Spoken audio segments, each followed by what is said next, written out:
vient de faire l'évaluation de McFly, un labrador brun de 3 ans, très actif, très excité.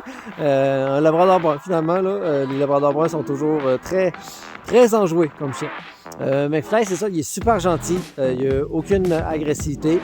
Par contre, vous allez voir dans les vidéos, je ne croyais pas que j'allais voir un jour un chien sur mon toit, mais à cause de la neige, j'ai mis un chien sur le toit.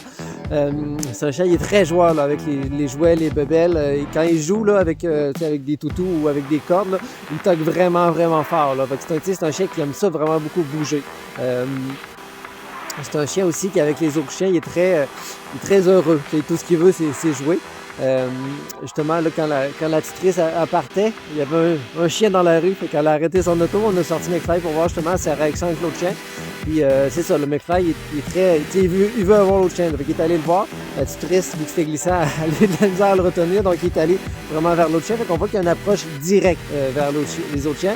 Il n'y a aucune agressivité parce que l'autre chien s'est comme senti hey, qu'est-ce que tu fais là? Il a grogné un petit peu, il a réagi un petit peu. McFly a super bien fait ça. Donc, c'est ça, fait que McFly, c'est un chien très actif. On va chercher comme foyer pour McFly pas de jeunes enfants. Pas à cause qu'il n'y a aucune agressivité, c'est juste qu'il est trop actif, trop excité, qu'il pourrait blesser le jeune enfant sans le vouloir finalement. Donc, tu sais, des enfants, là, je vous dirais 10-12 ans en montant. Des personnes actives, parce que McFly a besoin vraiment de beaucoup se dépenser. Il a l'air d'être vraiment aussi stimulé par les odeurs. Là. Donc, ça pourrait être quelqu'un là, qui pourrait travailler avec lui justement pour faire la recherche d'odeurs, la recherche d'objets, de gâteries.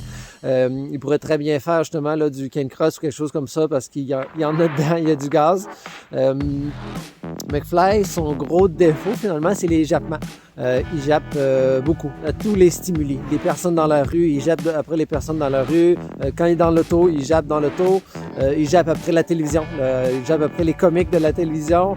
Donc, il jappe après beaucoup de choses. C'est sûr que le fait qu'il jappe après la télévision, on peut s'en servir pour le désensibiliser justement face aux stimuli qu'il fait japper. Mais, tu sais, McFly ne pourra pas être en appartement, ne pourra pas être en maison rangée parce qu'il va déranger tout le monde. Donc, on va chercher justement des personnes actives, pas de trop jeunes enfants. Il peut y avoir un autre chien qui va être prêt à être au même niveau de jeu que McFly parce que McFly a l'air d'avoir un très haut niveau de jeu. Donc, on chercherait aussi là, quelqu'un qui a une maison plus en campagne, peut-être plus retiré de la rue, où est-ce qu'il n'y a pas de stimuli, où est-ce que McFly va pas pouvoir japper après tous les stimuli. Parce que même si la nouvelle famille de McFly, ça ne dérangera pas qu'il jappe, on veut pas que les voisins autour soient dérangés par les aboiements de McFly. Donc, c'est ça qu'on recherche pour la McFly. Donc, merci beaucoup. Au revoir.